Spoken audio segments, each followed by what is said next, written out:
Mukomana Shimurisa izvenyu, please post my story.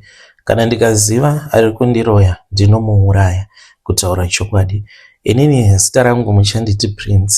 Ndine hasha dzakanyanyisa mukoma, zvekuti kana ndikangowana muprofita kana n'anga inokwanisa kundiudza zita remunhu ari kundiroya, mukoma inini munhu ndinokwanisa kumuroya. Ndiri kureura zvinhu izvi ndakatsamwa zvisingaiti. Ndigere munomu munyika yevatorwa kuno kwandiri kuSouth Africa. Vanhu vanondiona vanoti murume uyu ane nungo dzekushanda, because ndinongogara ndiri padeni. Mudzimai wangu anoshanda as a maid. Mumba macho, of course, kuwirirana tinowirirana nemudzimai, but you know, upenyu hunonakidza kana iwewe sababa uchishanda everyday, kwete kuti pagore mari yaunopinza mumba inokwanisa kunge iri less than kana 20,000 nekuti unenge usingashandi permanently.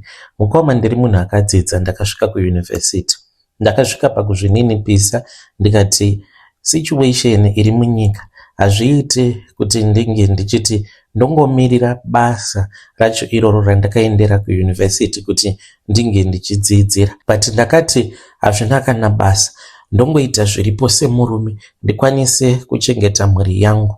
Asi mukoma, kunyange ndikasarudza basa racho rechigarden boy, hameno zvazviri so, hameno zvazvinongoita. Ndinongodzingwa basa, ende nguva zhinji ndikashandira munhu anotadza kana kundibhadhara mari yangu. Kunyange ndikanzi ndinenge ndashandira mbinga yechokwadi ndiri garden boy, kufudza mbudzi kana mombe, but munhu iyeye anozongotsika-tsika pakunondibhadhara nekuda kwemweya wejambwa nemunyama uri pandiri. Macontract angu emabasa anondishayisa hope. Kubva mukoma zvandakagraduate kusvika pari nhasi, ndiri munhu uya wekuti ndinongoshanda mwedzi mumwe chete kana kuti mwedzi miviri ndobva ndatodzingwa basa. Ende pandinodzingwa basa, mukoma, ndinodzingwa pasitomborina kana reason, pasina kana mistake. Unokwanisa kunzi waitawo mistake iri normal pabasa, but isiri mistake yekuti murungu wako anobva atokudzinga. But kana kuri kusaidi kwangu, ndinobva ndatodzingwa mukoma, kudzingirwa small mistake iyoyo yaunotoziva wega kuti iyi haingambodzingisi munhu basa nekuti zvinowanikwa muvanhu. Ndinozviziva kuti pane zviri kuitika, ende ndakaona kuti pane chiri kunditeverera. It is a spiritual pattern. Pese pandinopinda basa ndinotonzwa kutoti pane zvinenge zvoitika mulife mangu. Kana huri usiku ndinenge ndava kungorota ndichimhanyiswa.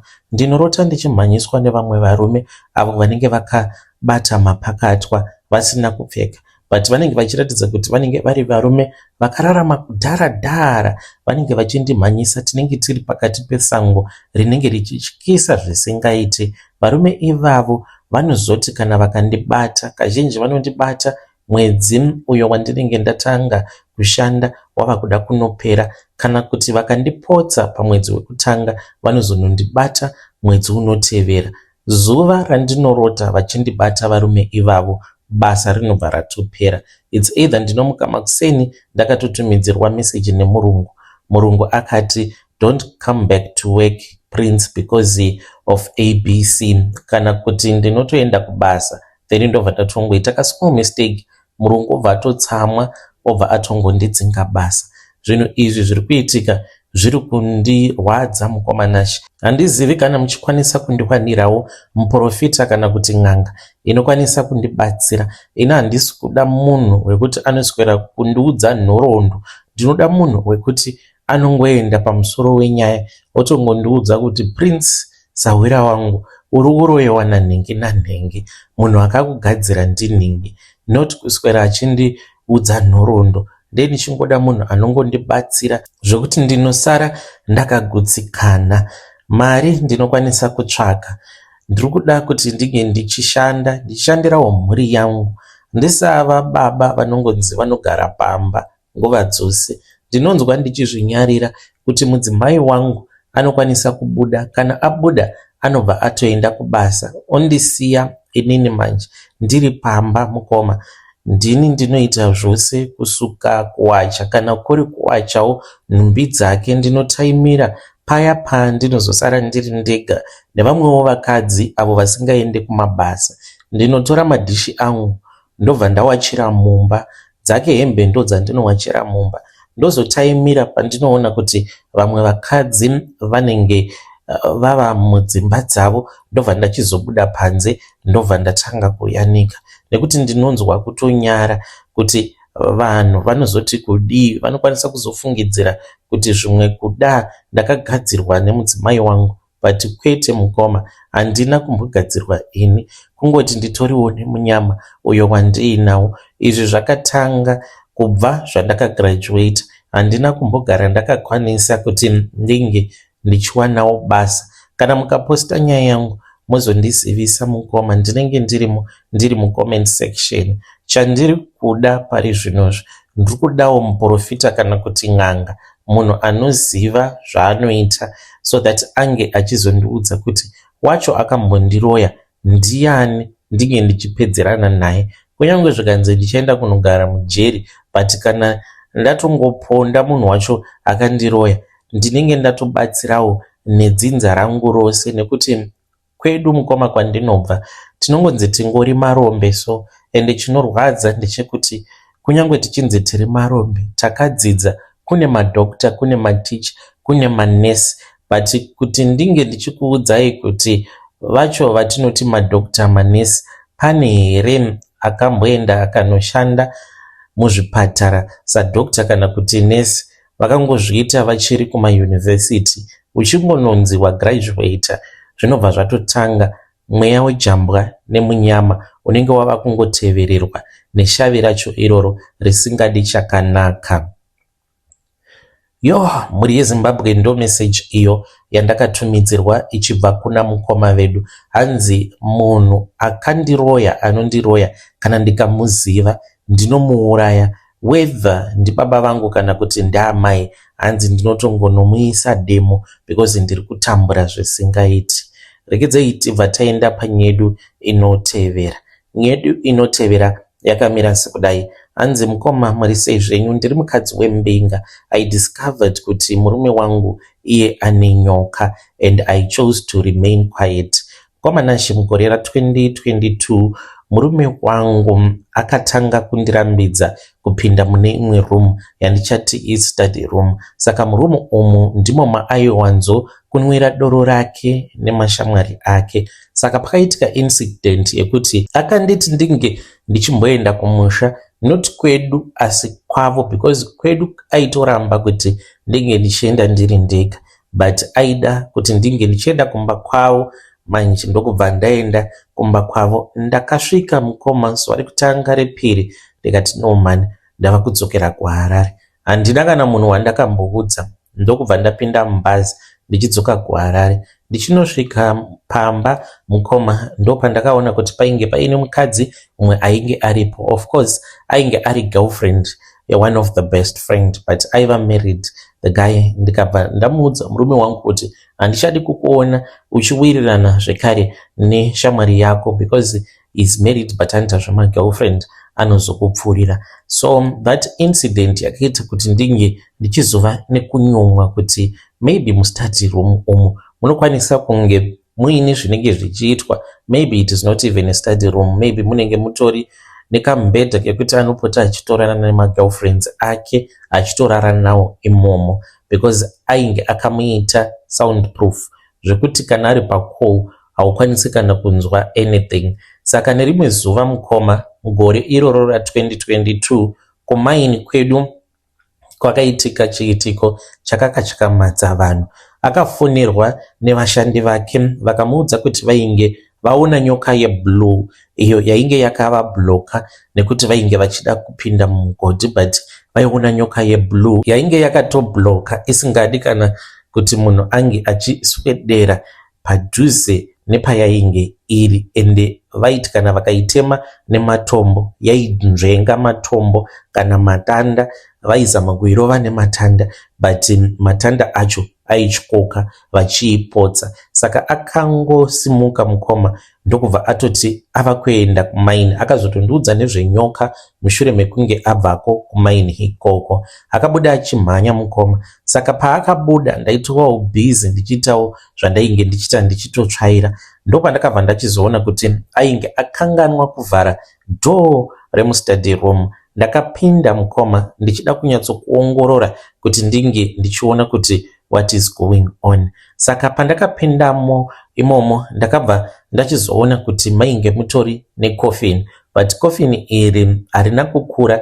Ndingangoti it is about 60 centimeters by 20 centimeters kufara kwaro. Saka pandakaona coffin iroro riri reblack riine dehwe pamusoro, handizoti idehwe remombe kana kuti rembudzi, ndo pandakabva ndaona nyoka yainge iri yeblack. Nyoka iyi mukoma yainge yakakura. Pandakaiona yainge isiri nyoka yandakaona panyama. Ndakangoona uri mumvuri wayo nyoka iyoyo. Kuti yakazoenda nepi handizivi, but pamaseconds mashoma iwawo pazvakaitika mukoma ndo pandakaona yakange yava kuvhura muromo wayo. Iyo haina kutombochiona kuti ndainge ndirimo murumu imomo. Nyoka iyoyo yakabva yachizotanga kurutsa, yakarutsa mari kuda about $500 yandakaona ichirutswa nenyoka iyoyo. Ndakanzwa muviri wangu kupindwa nechando. Mukoma ndakabudamo mumba ndichitiza. Pandakabuda mumba mukoma ndopa akabva andifonera akandiudza kuti ainge akanganwa kukiya study room yake. Saka ndainge ndisingafanire kuti ndige ndichipindamo imomo nekuti mainge musina anything chekuita neni. Haana kuzombotora nguva akadzoka. Saka haana kuzviziva kuti ndainge ndapindamo muoffice because akatosvika akatogara neni pasi akandiudza kuti kumaini ndo zvainge zvaitika. Paakazosvikako akabva aiuraya.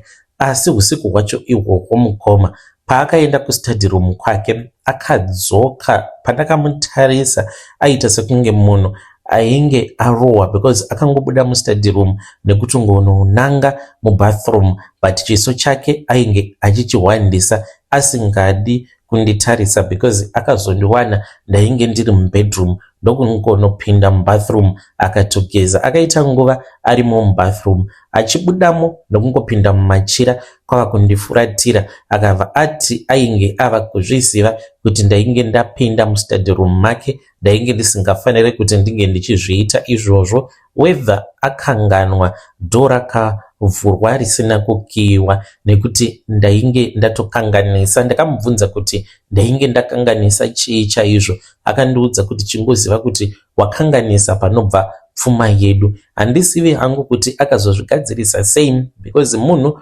wemasecret anochengeta masecret zvinhu zvake anozviita ari ega. Saka mukoma kunyangwe akandiudza kuti akaromba, haana kubuda pachena hake kuti ndakaromba, but kuburikidza nemashoko awo aakatotaura iwawo ekuti wakanganisa zvinotipa mari, ndakabva ndatongoziva kuti baba ava vakaromba. Ndokubva ndatongonyarara zvangu, handina kuzombomubvunza. Saka ndakati ndaziva kudaro kuti murume wangu akaromba, iniwo handina kana kuzomboudza hama dzangu, handina kumboudzawo shamwari dzangu. Ndakangotarisawo kuchengetwa kwainge kuitwa vabereki vangu uye zvekare nevamwe vehukama nemabrothers angu avo andainge ndichigara nawo pamba panguva yacho iyoyo vaitoshandawo kumaini ikoko. Saka ndakabva ndangoona sekunge zvainge zvakangofanana,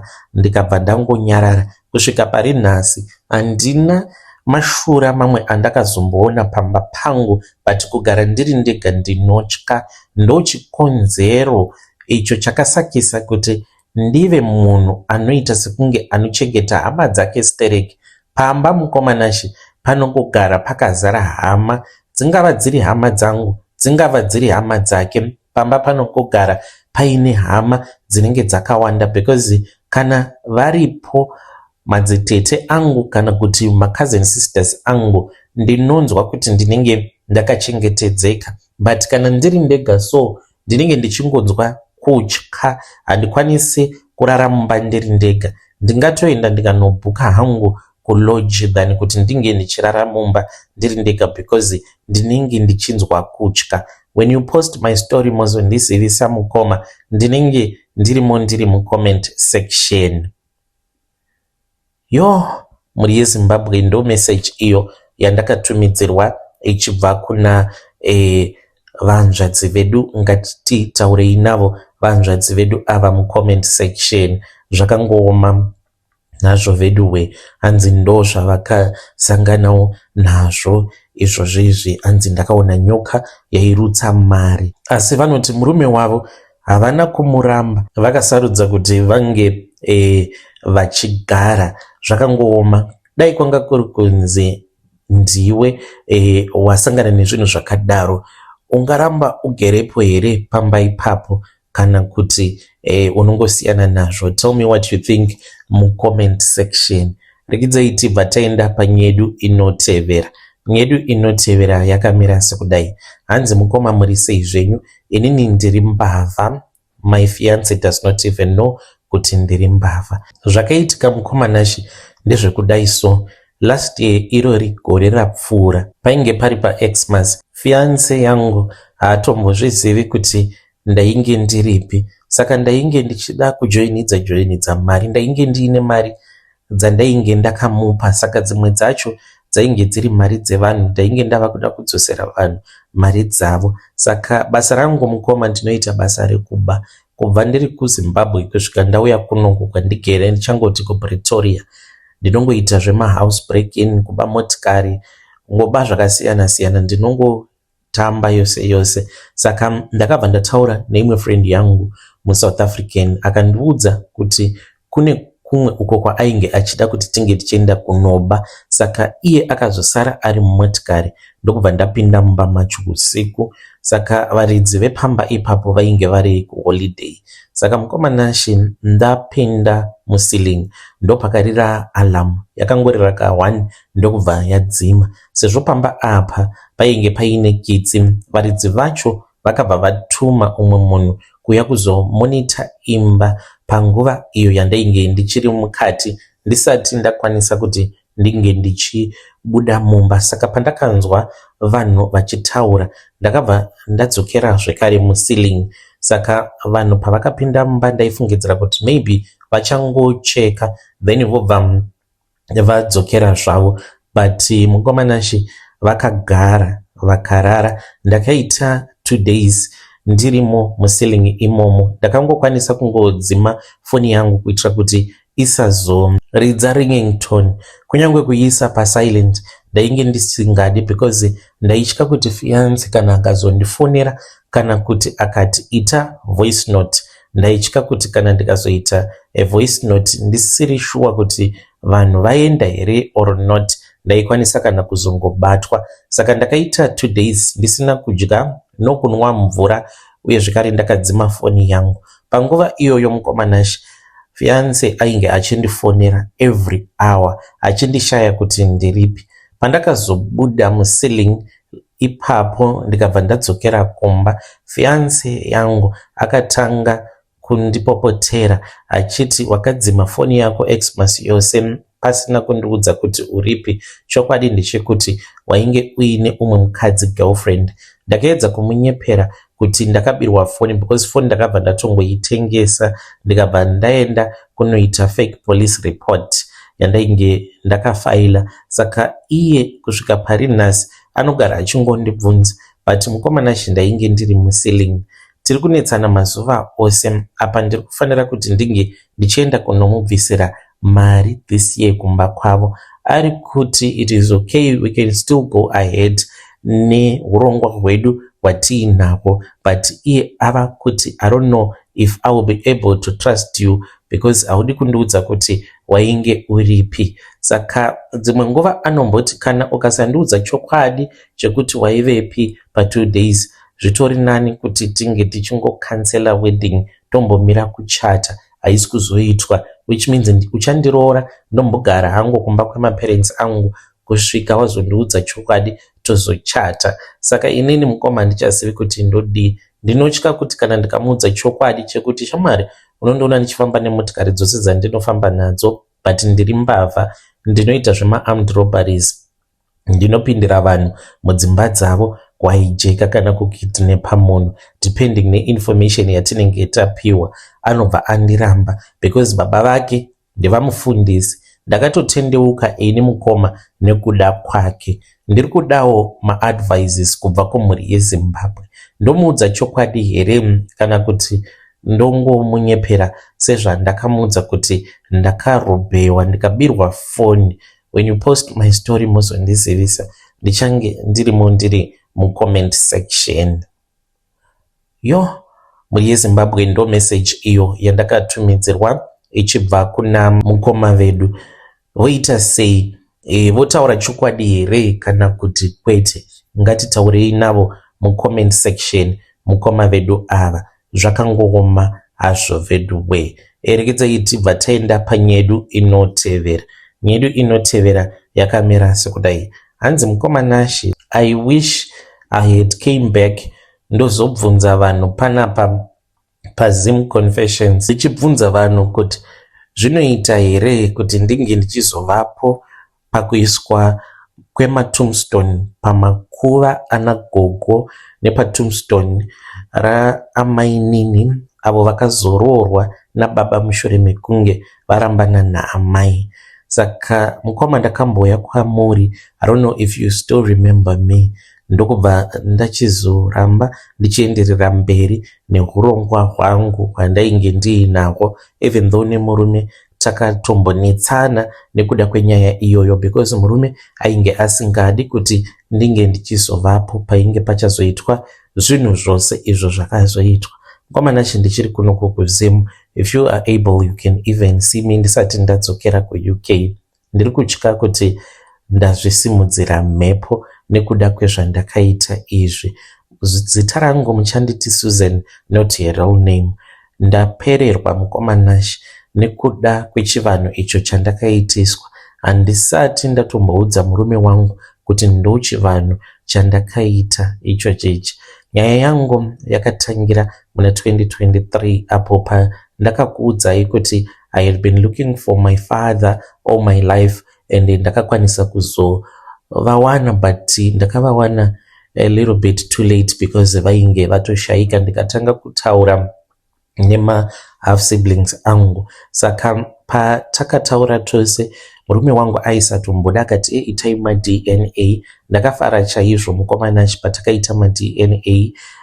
MaDNA akabuda achiratidza iwo kuti tainge tiine hukama. Saka takabva tachizotanga kuronga urongwa hwekuti paguva rababa paifanira kuti pange pachizoiswa matombstone, but kuti paiswe matombstone zvainetsa. Ndezvekuti hazviite kuti iwe ungosvika wototi wava kuda kuisira baba vako tombstone yeti mudzinza muine vamwe vanhu vakafa before that vasina kumbogara vakaisirwa matombstone. Saka ndo pakanetsa ipapo, ndokubva veukama vachizoronga kuti panofanira kuti pange pachizobatwa basa rekuti vose vakashayika kumashure, in which yainge iri mari yangu yainge ichazoshanda, vamwe vachizongoitawo macontribution, but vainge vava kutotarisira kubva kwandiri vachiti sisi vedu vekuUK. Saka mukoma Nashi ndakabva ndachizotanga kuita urongwa ihwohwo nemurume, tikabva tatanga kunetsana chiti tarirawo nemari dzawava kungotumidzira kuZimbabwe kuti dzakawanda sei. Unfortunately hatina kukwanisa kuti tinge tichizoita a reunion muna 2024-2025, hatina kukwanisa kuita that reunion. Saka ndakazouya kunoko kuZimbabwe this year mukoma. Kutanga kwaMarch ndainge ndatova kunoko. Takamirira kuti tinge tichizoita our family reunion this Easter. Iro rinogore mukoma Nashi, nyaya yandiri kutaura hunyoro huno ichangobva mukuitika. Saka ndauya kunoku ndakambogara kumba kwehama but dzekusaidire kwaamai, asi hama dzimwe dzakaramba kundiperekedza. Ndakazongoperekedzwawo neimwe cousin sister yangu. Saka takati tasvika kumusha ndakagamuchirwa zvakanaka, but ndakazotorwa nehama vakati kuti midzimu yababa inge ichindigamuchira ndiri kufanira kuti ndinge ndichitora ivhu paguva ravo. Ndakaudzwa kuti handaifanira kuti ndinge ndichizoudza my cousin sister wandainge ndiinaye, because ichi hanzi chivanhu chemudzinza. Ndinofanira kuti ndinge ndichizoriritirwa nemidzimu yekwababa, nekuti all along ndainge ndakariritirwa nemidzimu yekwaamai. Saka ndaifanira kuti ndinge ndichidaidza midzimu yekwababa inge ichizondichengetedza sezvainofanira kuti inge ichizoita. Saka vakandiendesa kuguva rababa vangu usiku.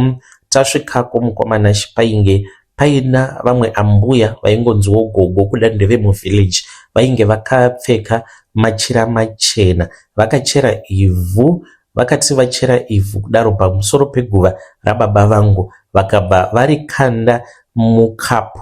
Kapu iyo yomukoma yainge yakaboka, but not muzasi mayo, kumusoro uku ndokwayainge yakaboka. Vakabva vachizosanganisa, vakabva vati ndinofanira kuti ndinge ndichinwa mvura iyoyo kuitira kuti ivhu repaguva rababa vangu ringe richinogara mudumbu mangu, kuti ndinge ndichikwanisa kuzochengetedzwa nemudzimu wababa vangu. Mukomanashi nekuda kwekuda hama, nekuda kudiwa semwana akangokurirawo kune mhuri isiri yekwake, richichengetwa nastepdad, ndakabva ndanwa mvura iyoyo. Ndakafungidzira kuti maybe ndo chivanhu chemudzinza rekwedu. Kubva ipapo pandakazviita mukoma, ndiri kuzvidemba kuti asi sei ndakabvuma kuitiswa chivanhu chakadaro, because inini ndiri munhu anonamata.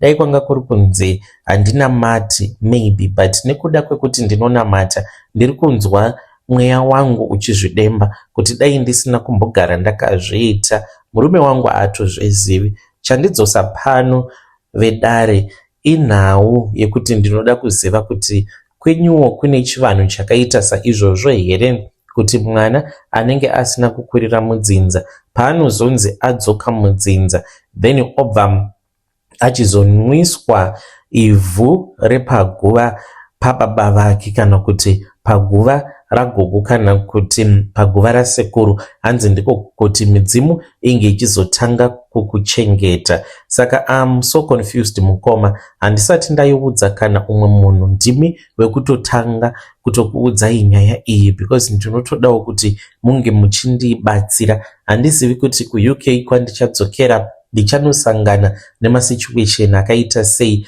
because zvandava kunzwa mukoma munyama dzangu, it is like ndava munhu ava padhuze nekuda kufa, and ndangova nedepression. Ndinongogara ndiri depressed for no reason at all. Kana mukazoposta nyaya yangu muzondizivisa, ndinenge ndirimo ndiri mucomment section.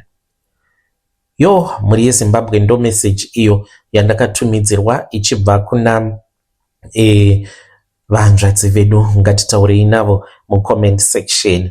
Kune chivanhu chakaita saizvozvo here chekuti unonwiswa mvura inenge yakasanganiswa neivhu repaguva? Kuna chivanhu chakadaro, asi ngatitaurei navo mucomment section. Regedzei tibva taenda panyedu inotevera. Nyedu inotevera yakamira sekudai. Hanzi mukomanashi makadii zvenyu? Please post my story makavikawo chitupa changu. Ndauyawo pano mukomanashi ndine secret yandiinayo. Ininiwo ndiri mudzimai uye zvekare ndine makore 18 years ekuberekwa. I only have one child. Saka ndiri kushanda pane pamwe pamba pandiri kushanda apa ndakatorwa navatete hanzvadzi emurume waMadam Boss. Vakanditora vakati vanoda kuti ndinge ndichienda kunogara kumusha kwavo, ivo kumusha kwavo kwavakaroorwa. Ndikati why? Vakati nekuti ndiwe uchava mukadzi wenumber 2 webrother yangu. Ndakati zvimwe kuda kutamba. Madam Boss vakati vabuda vaenda kumabusinesses avo, vakasara vakagara neni pasi, vakatodaidza mamwe madzitete uye zvekare boss vainge varipo, but vainge vakangogara vakanyarara. So handizivi kuti miedzo makaita sei. I need advice kubva kune vedare renyu. Ndakangonzwa kurwadziwa ndikati saka vanhu ava vanonyepedzera sekunge vanoda muroora wavo but vasingatombomufarire. This is what they are planning in the background. Saka vakati sarudzo ndeyako. Chinondirwadza ndechekuti Madam Boss ndivo vane mari yakawanda kudarika murume wavo. I don't know kana zvichiita Kana zvisingaiti mukoma chingondiudzai musati matoverengawo nyaya yangu. Mhuri yeZimbabwe, ndo meseji iyo yandakatumidzirwa ichibva kune mwanasikana uyu. Ngatitaurei naye mucomment section. Zvakangooma azvo veduwe. Hanzi zvinoita here zvatinoda kuitiswa izvi nemhuri iyi kana kuti kwete? Pakaipa. Ngatisanganei zvekare mune zvimwe zvirongwa zvinotevera.